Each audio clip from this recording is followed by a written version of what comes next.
Hello and welcome to On the Outside, the podcast that shares diverse views on outdoors news. And today we're talking about climbing whilst pregnant going mainstream, adventuring as a parent, and Mental Health Awareness Week.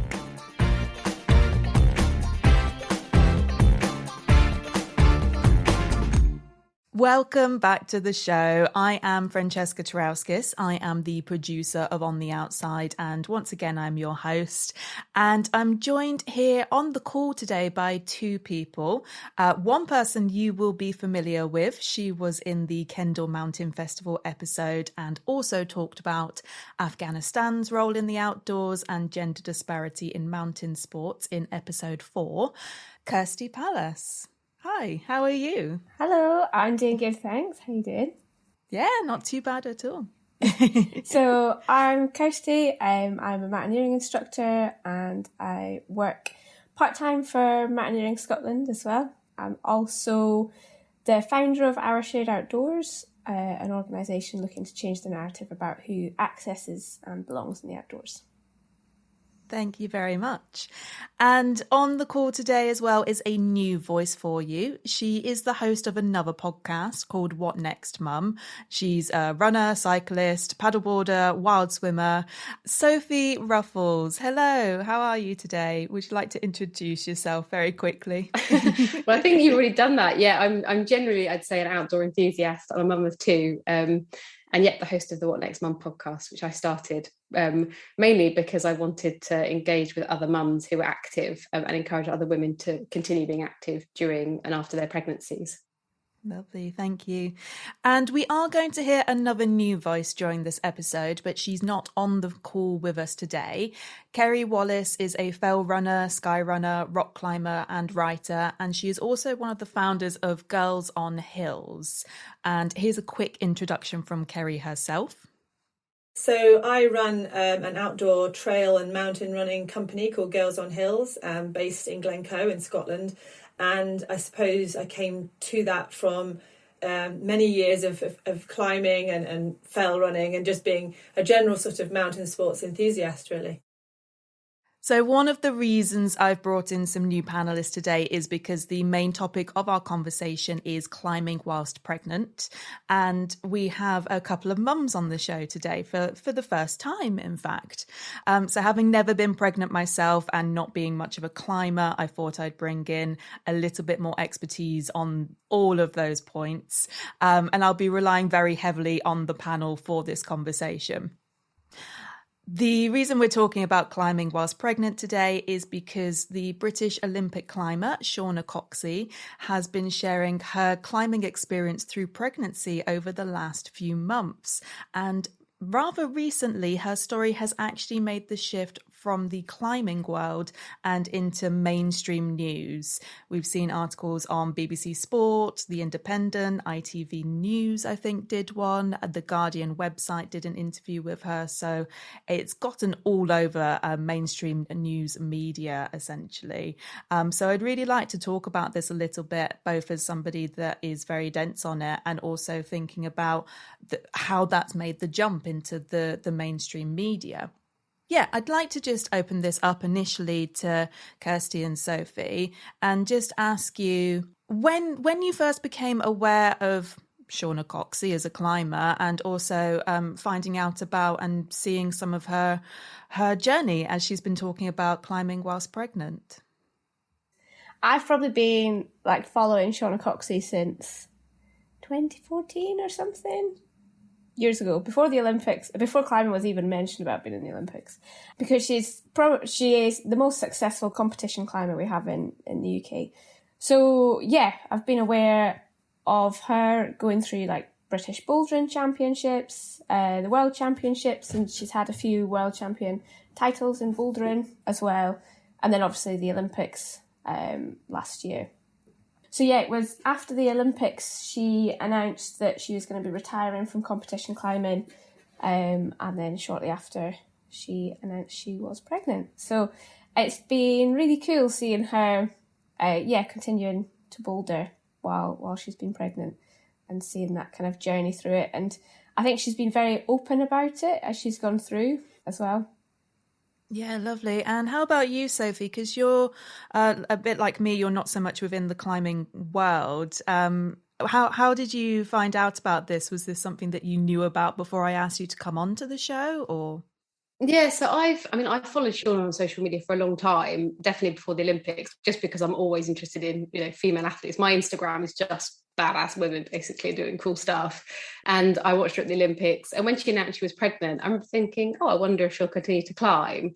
And then it was really fun watching her continue to climb and share that journey so openly on social media, especially as her bump got bigger. And I think that she even did a post where she got her husband to wear a fake bump to see what it looked like, and she shared her advice that she'd had from medics. But what I thought was really interesting is the tone of her social media post to me very much sounded not apologetic, but like she was having to explain constantly that she'd taken medical advice, that she was doing it safely, that she knew what her limits were. I mean, she's a professional athlete. If they don't know how good and strong their bodies are and what they're capable of, then there's no hope for the rest of pregnant women doing activities, to be honest. So I think I read her post and followed her with quite a lot of interest, and the media that's been around it since. I mean, the proof in the pudding, she's just had a healthy baby. So whatever she was doing, it was obviously right for her. And I'm really pleased for her. But I do think it's an interesting conversation about women in sport during pregnancy. Yes, it's really subjective. But I think that so many people have an opinion about it, good or bad. And that in itself is a bit of an issue, really, because there's something about being pregnant, and I've got an 8-week-old, so I've newly got over that hurdle, that people feel the need to pass comment on you about what you're doing. And I did my 100th park run when I was 34 weeks pregnant, and I had my son 2 weeks later. He was early.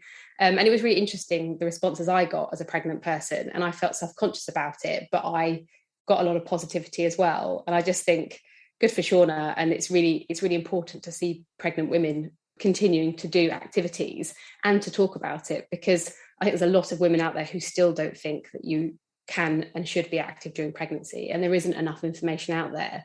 And having her journey shared just sparks that conversation, and just introduces people to new ideas, because people are still really old-fashioned, and it's only mums like me probably who actually go out and do the research and think, can I do this, that actually work out whether it's safe or not. But other people who have got no idea and are not doctors or anyone important will tell you what they think all the time, and it'll be based on age-old stereotypes of women, and it's just really, really unhelpful. So I think this is really, really positive for Shauna to share her journey, and I'm really, really pleased that she did.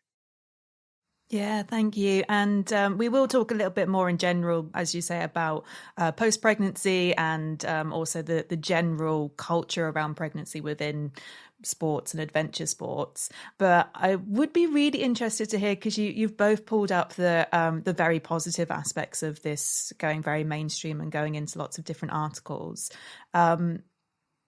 I would love to know if there was any point as a climber and a non-climber and a mum and a non-mum. Can I pause you? I might have to grab my son and feed him whilst we're doing that. Is that all right? Yeah, go for it. I'll come over to Kirsty whilst we have Sophie being the active mum that she is and going and grabbing her newborn.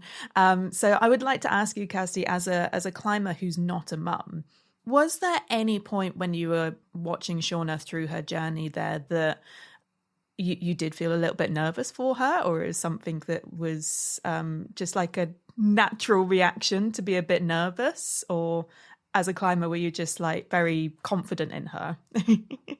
I mean, I think the thing with Shauna is her climbing level is ridiculously high. She's a professional climber and has been for years. So watching her, you kind of knew everything she was doing, she'd be well within her limits.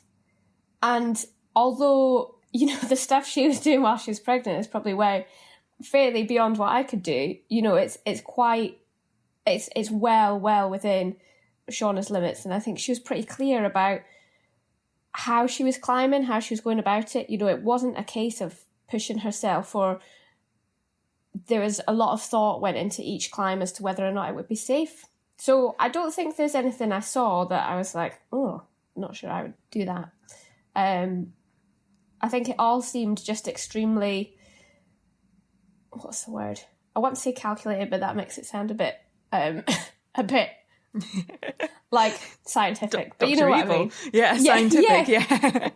Yeah, but it all seemed to be just kind of like, well analysed before she did anything. And I don't know if part of that is because she's so much in the public eye, and maybe it is, but I didn't look on and think anything looked risky. Yeah, that's good. That's interesting, because I'm going to drop a bit of the conversation I had with Keri in a second. But one thing that she kind of like talked about a bit was that concept of it's a little bit of possibly just the misunderstanding over the sport in general, that the comments that were coming from people didn't always necessarily seem to be coming from climbers. And I don't know if that's something which Sophie, you get with the sports that you do, whether the feedback seems to be coming from people within the sport or whether it's from people that are possibly a little bit confused about the sport in general. I think it's really interesting, isn't it? There's a lot of sort of armchair experts out there, and it's always, I found, so I cold water swam through my pregnancy, and I ran, and actually the swimmers and runners out there would always just be like, good on you. It was always the people that don't do those sports who would be like, are you sure you should be doing that? And I just think that's really interesting, that the people who don't have that experience and aren't an expert are the first ones to sort of criticise or comment on. And I don't mind if they ask you, like, is that safe? Is that appropriate? That's okay. It's more that sort of, should you be doing that is more difficult, because it's very sort of passive aggressive. And if you're not confident, I think, in what you're doing, then that's the kind of comment that will stop you from doing it. And I think with Shauna, I think when she shared her journey, I got the feeling that she was preempting some of those comments by explaining that what she was doing was well within her ability, that she'd taken advice with that kind of thing, that she was almost ready for the sort of armchair commentators. She's probably had this all her life, in one way or another, not outside of the pregnancy. So I suspect she was prepared when she started sharing this journey for what was going to come. Yeah, I think that's a really good point. And even though this has fairly recently gone very mainstream, like I said, it's not something that's new. I think people have been climbing through pregnancy probably as long as people have been climbing. And it's something which we're going to hear now a little bit from Carrie Wallace, who wrote an article about climbing while she was pregnant back in 2016, which feels like it's yesterday to me, but actually is 6 years ago now. So we will drop in that conversation now with Keri, hearing a little bit about her experience. And interestingly, it's a little bit different to Shauna's, because Keri talked about trad climbing rather than bouldering, and the differences there as well. I really wanted to get some insight from people like yourself, Keri, because I'm not a climber, for one thing, but I also have no experience of pregnancy. You, on the other hand, have talked about that quite openly in the past. So I'd like you to, for the listeners, just give us a short insight into your personal experience of being active and specifically climbing whilst you were pregnant. Sure. So I now have a 7-year-old and a 5-year-old. So this was maybe 7 years ago, my first experience of being pregnant and trying to continue my sport through pregnancy. And at the time, I didn't really feel there was any information specifically about climbing. And I was searching the internet and I couldn't really find any particular advice. There was some advice about sport, but at that time, even just 7 years ago, it was still the predominant message was still actually just to take it pretty easy, to be active, but in a really gentle way, and sort of step back from anything unusual, basically anything that might be even at all controversial or strenuous, say. And it was like, go for walks, go swimming, do yoga kind of thing. And I was like, well, they're not my sports. What about the things that I do all the time that feel normal to me? And sometimes the medical professionals would say, you must do what feels normal for you.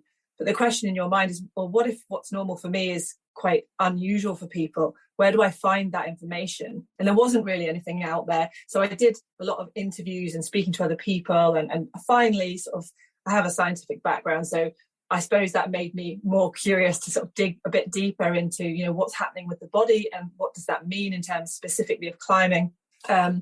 Yeah, so I had taken a particular interest in it because I wanted to keep climbing. And I think, unlike Shauna, my main thing was sort of trad climbing. So I had different questions. It was things like, well, what happens, what kind of harness do I need? And different questions. The issue wasn't, will I do a strenuous move? And what happens if I fall off maybe quite as much, or if I jump down, at the bouldering wall? It might be more a question of what happens if, I take a slip on a rope, or I'm belaying somebody else and they fall off, or what kind of routes are safe for me to do. So there were different questions, and there weren't really answers out there. So I did have to find my own way with it a little bit. And obviously there were people out there, women out there who had climbed through pregnancy, but it wasn't, as you say, in the mainstream media for sure. And there was a little bit of information in the climbing space that you could find, but none of it had really been pulled together. But now already, just 7 years later, there's masses more, and there's even sort of mums climbing groups, and there's just much more awareness around it. And what Shauna's done is totally, as you say, pushed that into a whole nother level. So my own experience was like finding my own way. So I suppose I was quite uncertain. And I had negatives and positives for sure. Yeah. And when you say negatives and positives there, is that in terms of the way that people were reacting to you climbing, or in terms of some of the things that you came across whilst you were finding your way? So I noticed in one of the articles that interviewed Shauna that she mentioned that she actually didn't really experience any negativity from people in real life, just online. And that's actually something I found as well, which was that people don't really come up to you and criticize you to your face. But if you put something up online, then you're just wide open to that criticism. And I did write an article about it, which went up online. And when I did do that, I had to actually make a decision not to read the forum and not to read the comments, because I started by trying to respond to them, and I just found it really upsetting, and I had to step away. And now I've no idea what they say, and I don't really want to know, because you have to make your own decisions, and everyone will always question you, but you have to do what is best for you, and for your child. So I did receive quite a bit of negativity online, but I didn't really experience it in person. I suppose there was some surprise, when you meet people, but mostly with traditional climbing, you're not going to places where there's loads and loads of other people. So it still felt like quite a solitary activity. So I wasn't getting seen by loads and loads of people. Yeah. So I didn't have that, face-to-face negativity. That's interesting. I hadn't thought about that in terms of the difference between like trad climbing like you did and the bouldering in the wall and that kind of stuff. I didn't really do a lot of bouldering until actually while I was pregnant, we went to, I think this was actually my second pregnancy, I went to Fontainebleau with some friends, and we went on a bouldering holiday. And it wasn't until I started sort of really, I thought I'd just do really easy bouldering, that it occurred to me that I haven't got a rope on. So I felt like, if I fall, even though I'm not very high up, if I fall, it's actually potentially worse because I haven't got a tight top rope on me. And also I have to get off the boulder. And some of those boulders are really big. So you have to be suddenly quite selective, like which bouldering problems could we do? And could you definitely down climb them? And could you definitely get off the boulder a different way? Because you couldn't really jump down. And I did end up quite covered in chalky handprints because my friends would manhandle me off these boulders and get me down safely so that I didn't have to do any jumping down. So it was a bit of a team effort, if I'm honest. But it did strike me suddenly really different questions for you, climbing versus bouldering. Yeah. No, that is really interesting. It seems like such a simple thing, but then again, not coming from the climbing background, it's just climbing to me. And I suppose that's part of it with the feedback that people are getting. If they're not climbers, you can understand why there might be a little bit more apprehension from onlookers if they just don't understand the sport. Totally. And I think it's, I think that's understandable from the general public. They don't understand the sport, and the association with climbing is immediately, well, it must be risky because you fall, that you could fall. The idea that you're on a rope, and particularly you might be on a tight rope coming from above you, would mean that you can't go anywhere. So actually it's really, pretty safe from that point of view. So yeah, it's, people's sort of expectations. The actual fact of the facts around it were more to do with things like, actually, my shoes don't fit anymore, or actually I have to wear a full body harness because you can't wear one that goes around your waist because it puts pressure on the bump, and it would put pressure and forces in the wrong places. So from sort of 12 weeks onwards, I had to buy like a full body harness and use that, and that changes things. So that's one that would go over your like shoulders and stuff. Yeah, exactly. And that really changes how you climb and how you abseil and how you lower off, and then where you put your gear. Everything was a bit different basically, and you had to start thinking about the routes that you climbed in a different way. But a lot of it is just misunderstanding from the general public about what the risks in climbing are. For so long there's been a real emphasis on mums and mothers or pregnant people to be all about the baby, almost as if as soon as you become pregnant that you're not relevant as a person anymore. And there's so many reasons why a climber might continue to climb in pregnancy. Obviously the baby's health is really important, that kind of goes without saying, but there's also the mother's fitness and their health, their identity. If climbing is a part of what they do and their life, and maybe their livelihood, they're obviously going to need to keep that going. And if you just step away from everything that you are as soon as you become pregnant, you lose your confidence. And it's much, much more of a journey back. I actually didn't climb outside trad climbing right through into my third trimester. I can't remember exactly now when it was, but I think it was at some point in my second trimester. I just got less and less, did less and less toward the end. But obviously I wasn't doing a lot of hill running or a lot of mountaineering or anything like that, because those days were very big and strenuous for me at that time. And I did used to look on at the mountains and think, I'll never do that again. And my confidence and my expectations of myself just really shifted. And I found it quite frightening, because I felt I was already changing into a different person, perhaps a person that I didn't really want to be. And you're desperate that you'll get that person back again afterwards, because it's so life-changing. And it's super important for mum as well to have that health. And health is more than just what your body is doing, So I think that's why it's important. Is there something to be said as well for sort of not the Instagram age, but Shauna has definitely harnessed sort of the power of social media. She's got a huge following, and she's she used that to a great effect during the Olympics. And I think it's the visual side of it that's really striking, especially with pregnant women, when you've got your belly out and you're bouldering and you're hanging off. It looks brilliant. I mean, I just look at it and think, wow, badass. But I suspect other people's response isn't that good. I wasn't comfortable as a pregnant woman to walk around with my bump hanging out, but that's just because it feels so vulnerable. Like I wanted it covered up, just for my part. I don't mind it being visible, but just I didn't want to show it. And I think Shauna was quite brave in the fact that she was really visible with it and sort of proudly pregnant.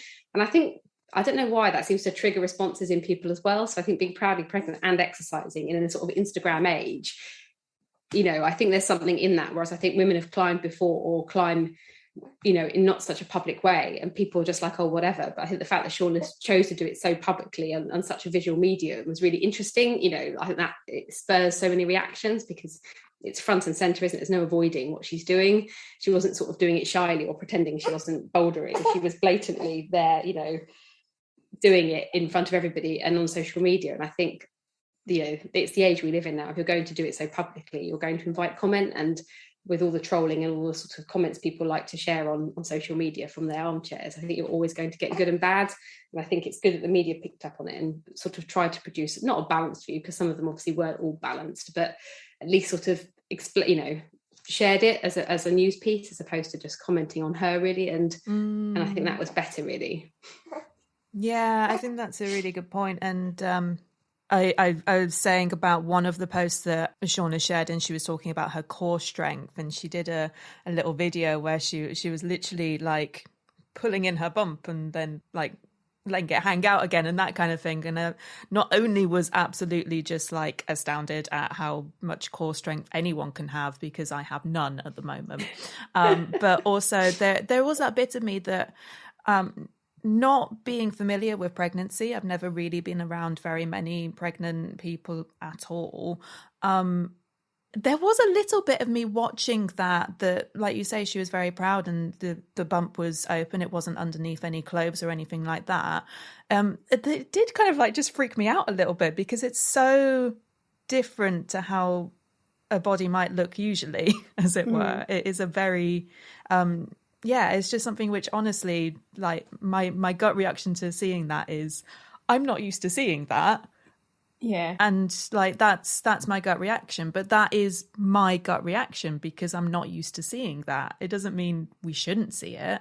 It probably means the opposite. It means that it should be out there more because it's a very natural thing that obviously isn't around enough if people like me are coming across it for the first time in a social media post. So I have just remembered as well, Kirsty, I was going to ask you something in particular, which is you obviously teach climbing and lead climbing. Yeah. Two questions that are intertwined. Is there anyone that you have taught or led that you've known was pregnant? And in that instance, do you have a particular protocol or procedures or different way of leading, or would you know how to lead them if they were pregnant and heavily pregnant as well? Yeah, so I've not had anybody that I know of that was pregnant while I was teaching climbing. And I know within kind of the mountaineering instructor world, there's semi-regular discussions because people get inquiries and kind of try and figure out where we stand with it because, you know, we need to have insurance cover and whether like our liability insurance covers it and all this kind of thing. And I think generally it comes down to how comfortable the pregnant person is, what they feel like they can do. And, you know, if we'd need to offer different equipment. So like I don't have a full body harness that I could give to somebody. So yeah, that would potentially like prevent me from working with somebody who is pregnant. I've had a woman who was 6 months pregnant on like a mountain leader course, and she was perfectly happy to do everything and kind of, you know, just was very aware and altered little things if she felt she needed to. But yeah, I think it was really cool. It was really cool to see that actually on a mountain leader training course.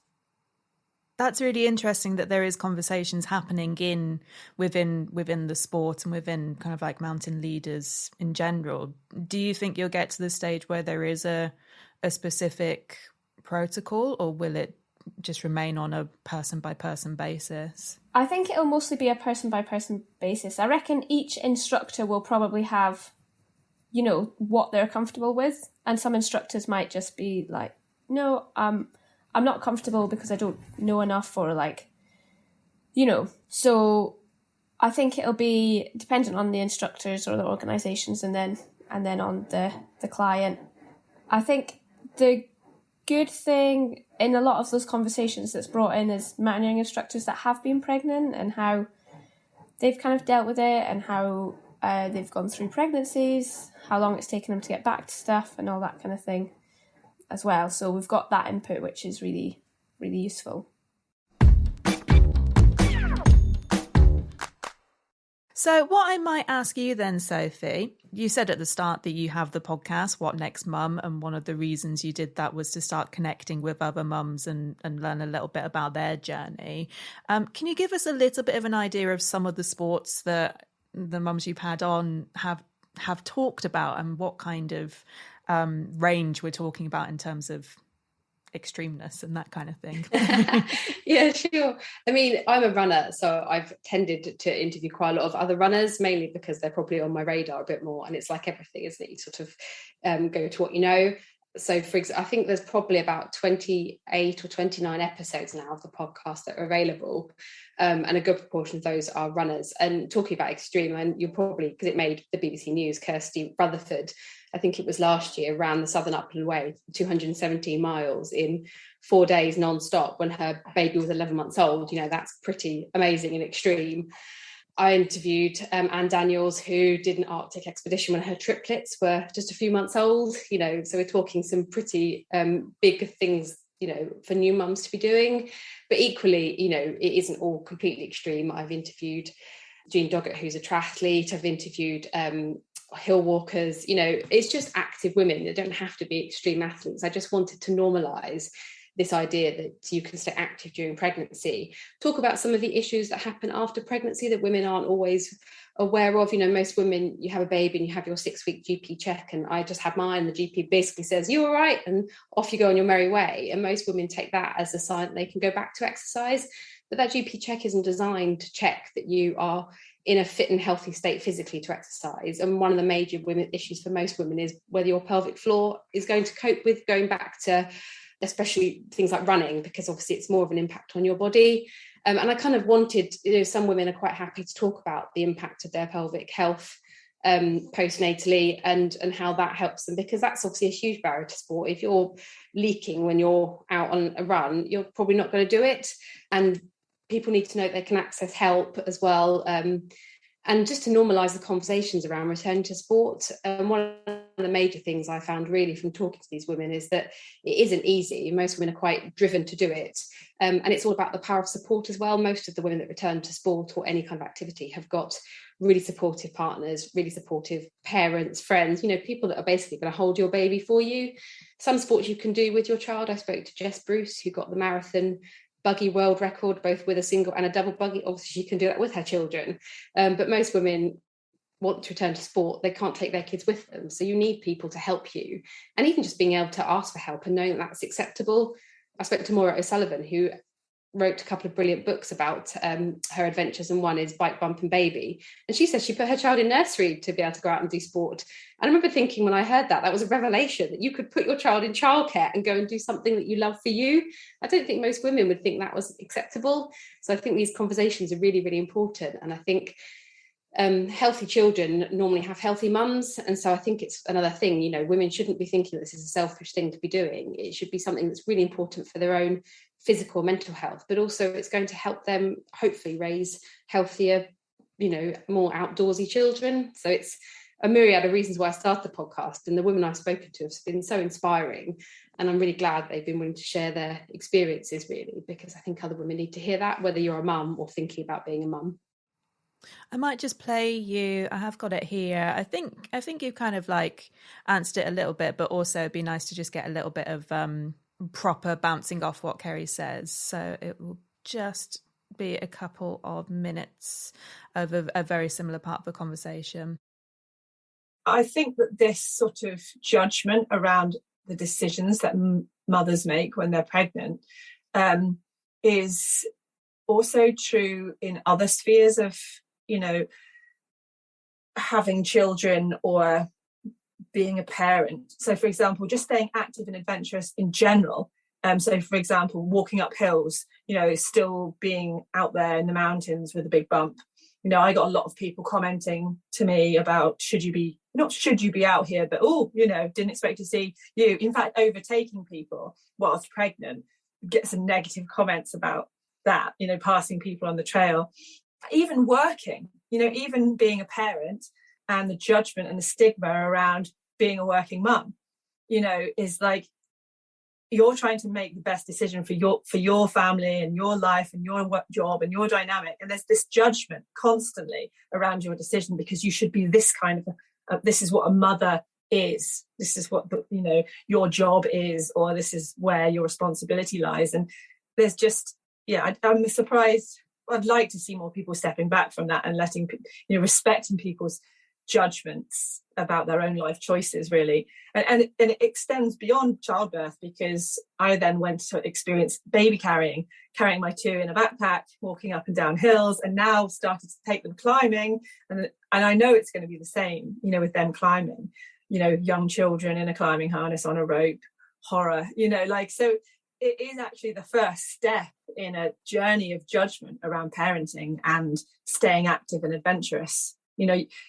But obviously, if you just wrap everybody up in bubble wrap and don't experience anything and don't, you know, stay true to, you know, the values perhaps that you have and the interests that you have, and if people don't respect your judgment, then you lose out on the life that you've enjoyed, and then you have to become somebody completely different, and you don't get to don't get to in my case, show your young family the stuff that you love and give them the many benefits that come with that. So yeah, just the wider sort of judgment around parents staying active and adventurous, I think. Oh, this really strikes a chord. Yeah.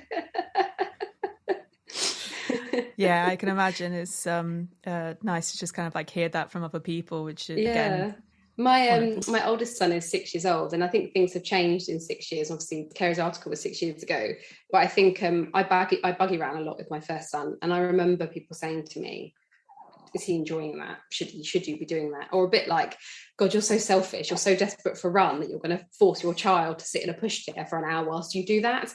And I just thought, God, if I was out here just strolling around quietly with a baby in a pushchair, nobody would say anything to me. But because he's in a sport pushchair and I'm running, that somehow makes me a bad mum. And I just remember thinking, you don't know me, you don't know my kid, like, just how dare you? But yeah, I mean, that whole wider issue about parenting and people passing judgment, it's just an ongoing thing. And there just seems to be something about women's bodies, pregnancy and parenting that other people seem to feel like it's open season, that they're allowed to say something to you. And it's a shame that it still happens, but it does. And even when I was pregnant with this little one, like I said, I openly ran, and most people, 99% of people, were good on you, but you definitely would get the odd, especially if I overtook somebody or did something like that, they'd be like, oh, you're pregnant. Oh, should you be doing that? And I just remember thinking, it's just that tone of voice, that slight, you don't really belong here. And like I said to you before, I think if I was less confident, that would have made me stop sooner. But I was quite confident in my research and my body to feel like I could do that. Yeah, I think the fact that, there's a sports buggy, there's a running buggy, so therefore you would assume that if there's the tools to be able to do that, then it must be safe to do, I would think. Yeah. Although interestingly, I think the running buggies, they don't advertise themselves as running buggies. That it's really weird. Like it's like they almost don't want to tell you that you can run with a baby in a buggy because there's like some liability issue around it. I don't know, but there's a really great Facebook group started by Wendy Rumble, who she sold running buggies in the UK for a while before when they first came over here. And it's a really great forum because there's a lot of information. Some women think you can just put your baby in a buggy and go running. But you've got to wait until they're 6 months until their necks are strong enough, basically. So it's, even if you do want to run with your baby in a buggy, you still have to go and find the information about which buggy, when's it safe to do it, that kind of thing. And it's still not that clear, really. Like I said, you've got to be an enthusiast. You've got to want to do it, maybe possibly to go off and find that information for yourself. So I think more mainstream information is helpful, really. I think there's a few kind of parallels that are interesting to look at as well in terms of the attitude around dads in the outdoors. So I know, like, Keri's husband Ben takes the girls climbing as well, and it'd be interesting to know whether he would get the same judgments and comments, or whether that's more like, oh, look at this dad taking his kids out. But the other thing is Alex... I suspect not. Yeah, me too. Alex Honnold has just become a dad recently.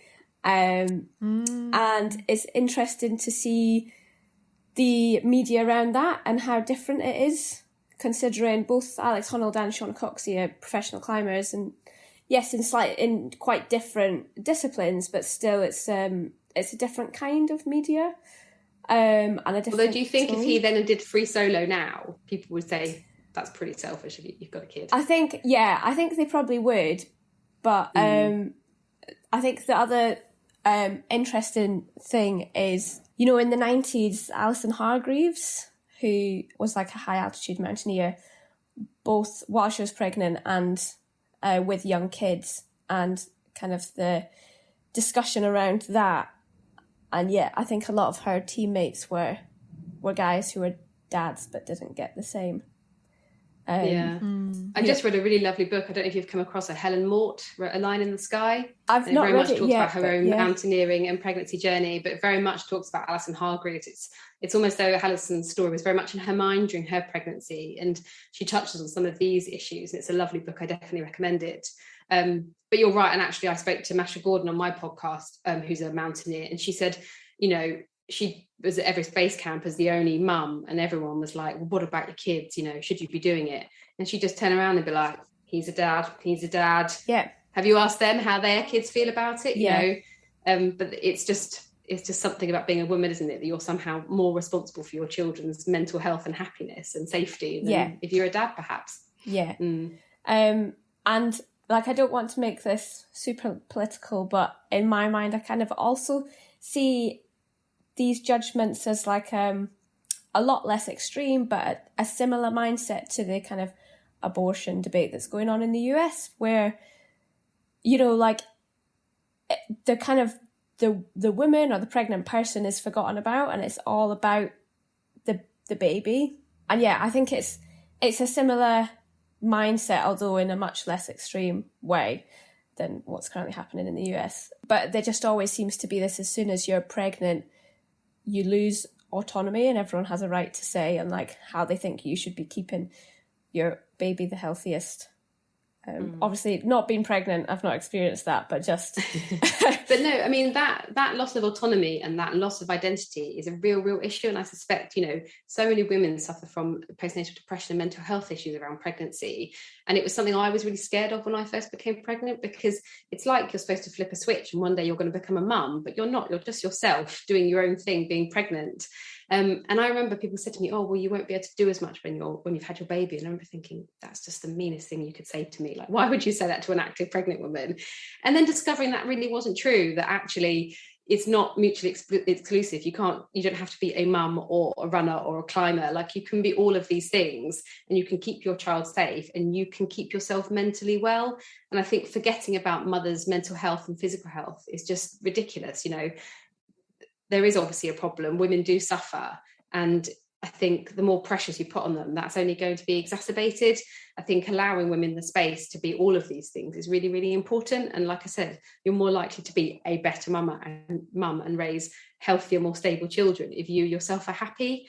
So why people feel the need to pass judgment or criticise or comment is really difficult, to be honest, but they do, and they'll continue to do so. And the more conversations we have and the more we normalise these activities, the better, really, because like I said, I don't think unless you're pregnant, you'd go out and look for information about what's safe or what's not. So the more Shaunas out there that are putting out information about what isn't safe, the next climber that comes along and does this, hopefully people go, oh, well, actually, it probably is safe. Shauna did it and she's had a healthy baby. You know, it's that trickle effect, hopefully.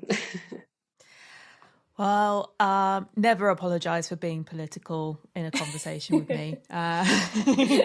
We could have gone off a dangerous slant there. And I'm definitely one for a rant if given half a chance. Yeah, absolutely.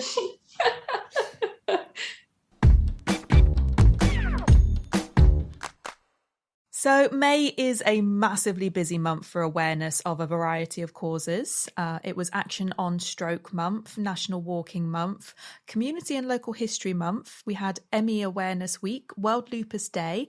Do go and follow our panellist Annie Pattas for more on that. This week is also Epilepsy Awareness Week, which is obviously a big topic for me. And if you haven't listened to our Purple Day episode from back in March, please do go and check that one out. And it was also Mental Health Awareness Week a couple of weeks ago. And this is something which has been getting a lot more conversation over the past couple of years. And we obviously heard about it in our talk there about active mums and healthy mums, that mental health can be very intrinsically linked to activity, outdoors, and that kind of thing. So I did want to just touch on that topic very quickly and ask you if there was anything that you all saw during Mental Health Awareness Week that either very much resonated with you, or that was a particularly good social media post or campaign from brands that you just like to highlight for people. I don't think there's any one thing that's really like stuck in my memory, but I do just feel that, yeah, as you're saying, it's become a lot more open, and a lot more of my Instagram is kind of people chatting about mental health and how the outdoors impacts it, and the positive impact the outdoors has, which, yeah, definitely I see it in myself as well. You know, like I get grumpy if it's rainy for too long and I don't want to go outside. Says the person living in Scotland. Yeah, I know, in like the wettest May ever. Yeah. But yeah, no one thing, I don't think, I'm afraid. I'm probably the wrong person to ask because I've been in like new baby fog for weeks now. But the one thing I did really like actually is when I did see my GP 2 weeks ago, and maybe because it was Mental Health Awareness Week, she did actually say to me, if I asked if I could now go cold water swimming again, yes, go. I'm sure that's really good for your mental health. And I was like, yes, thank you. So I think it's probably one of those things that I think a lot of GPs are prescribing, aren't they? Things like park run and outdoor swimming, like people realise that engaging with the outdoors is better than slipping using pills. So I thought that was really, really interesting that I had that from my GP as opposed to, just off you go, you're fine. Yeah, that's really nice. That's really nice to hear, because you do get it occasionally with doctors.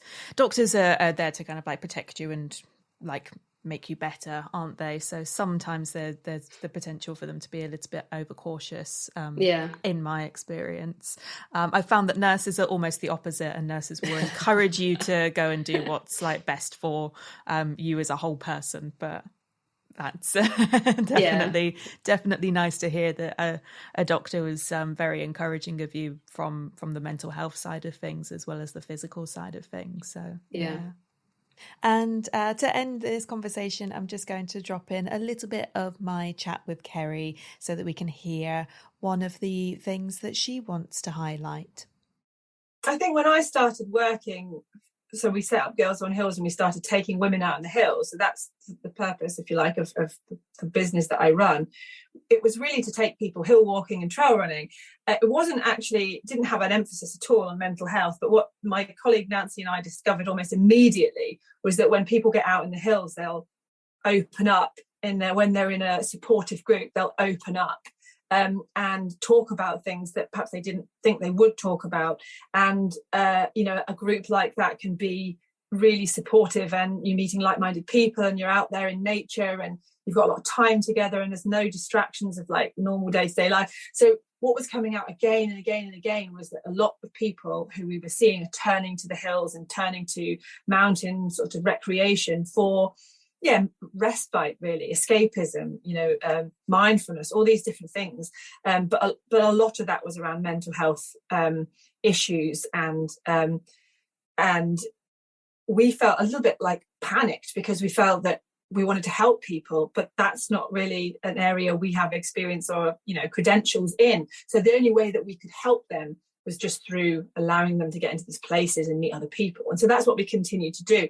But there is definitely a space there for using the outdoors for the benefit of people's mental health. And I've noticed that that Mind Over Mountains, which is Alex Staniforth's company, they've obviously been going for some time now and gaining some sort of traction and some popularity there. And I just really like what he's doing or what they're doing as a group in making it really accessible for people and getting people outside for these sessions that are free and really, really supportive and, across the country, and sort of, just using what he calls it the natural health service, which I just really like that. And I just think I can well imagine the value of that. And so I'm always really impressed to see the work that they're doing around Mental Health Awareness Week. Yeah. I love Alex. I did a email Q&A for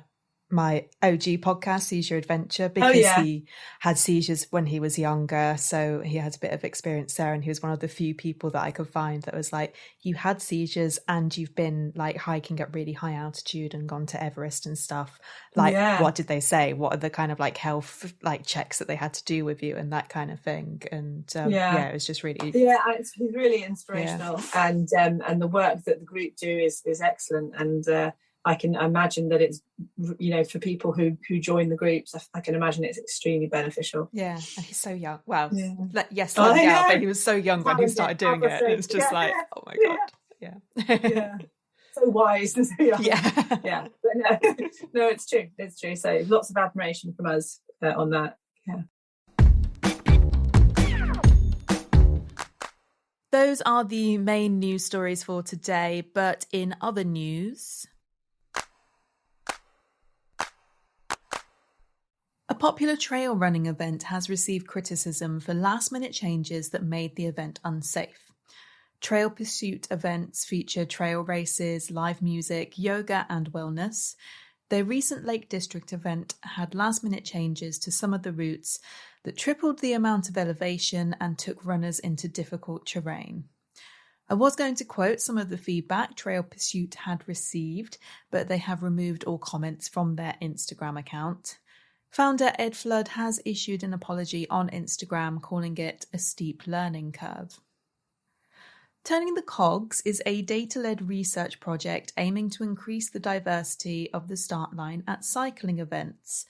The survey is now live, so if you enjoy cycling as a regular pastime, they are looking to reach a minimum of 3,000 riders, and all folks and spokes are welcome to do the survey. Despite the rapid growth of cycling on roads and trails, with more diverse groups appearing, the starting lines of events still don't reflect the real world. We talk about that a bit in episode 3, so do head back to that one if you haven't listened to it yet.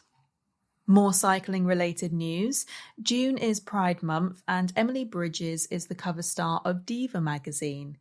Diva is the leading magazine for LGBTQI women and non-binary people, and Emily Bridges is a competitive cyclist who came out as trans 2 years ago. The All the Elements online disabilities campaigner social takes place on the 14th of June at 7 p.m. It will be a chance for disability campaigners working in the outdoors to meet each other. The event is for anyone who identifies as either disabled or chronically ill, or both. The event is led by outdoors disability activist and on the outside panellist, Annie Patas. I will also be there. So we do like to end our conversations on the podcast with a call to action from each of the panelists. So that is a tangible thing that you as listeners can do to help just change the narratives or increase the positives within the outdoors space. So Kirsty, can I ask you for your call to action for today? Yes. So I'm an ambassador for the Martin Moran Foundation, which was a charity set up by Martin Moran's family after he died in the Himalayas. And their aim is to get young people into climbing and mountaineering that wouldn't be able to access it normally. So they have, their applications are open at the moment till June 30th. So if you know of or know somebody that works with 16 to 18-year-olds that would be able to nominate somebody, all costs are covered, including equipment, and it's up in Scotland. So it's a really, really great opportunity, and the course is in October. So get nominated. And Sophie, how about yourself, your call to action for today? This is going to be one for any parents out there, not just mums, but there's a brilliant parent and walking baby group called Blaze Trails, and I'm the Bristol organiser. And I think going back to sort of mental health and just being visible in the outdoors as a parent with a baby, if you want to get outside with your kid, go and look up the group, find a local one or become a local organiser, and just meet some like-minded parents and get outside with your little ones.